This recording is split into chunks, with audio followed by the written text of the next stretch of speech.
Welcome back to the channel. In today's video, we're going to continue looking at Pandas plotting methods from the Pandas plotting module. And in today's video, we're going to focus on the scatter matrix.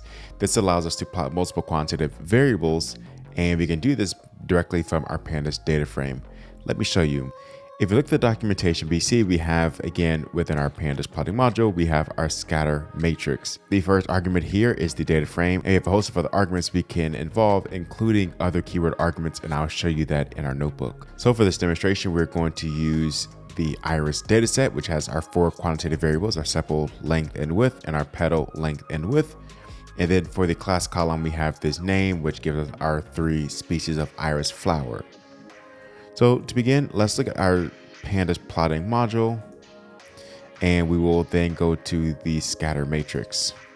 If we just pass in the data frame, we will get a lot of this text in the beginning, and we have our scatter matrix. So you can see along the diagonal, we have a histogram, and on all the other points, we have our scatter matrix. But there's clearly more information we want to include, such as coloring based on these species of the flower, and perhaps some other details as well.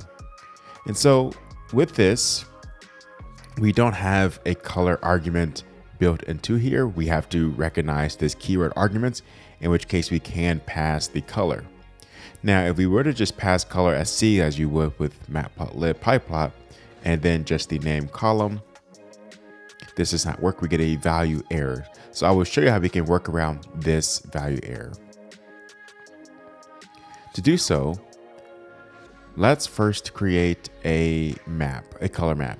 So what we want to do is take the df.name column and then use the unique function.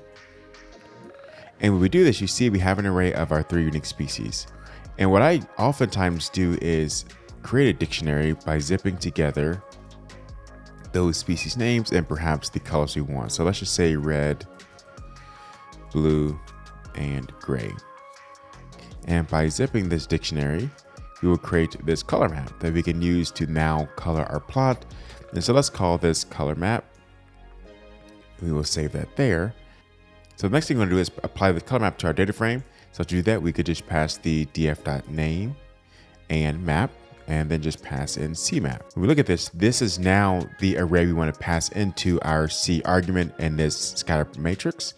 So we can just copy this, paste this here, run this, and now we get our scatter matrix with each color corresponding to one of our species. There's other things we can do to clean this up, but it's easier to do that with matplotlib pyplot and seaborn already imported. And so one thing is just to use plt.show. That'll help clean up this array here.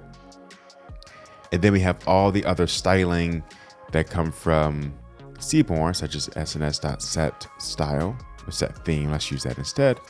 You can see automatically we could begin applying more theming to this.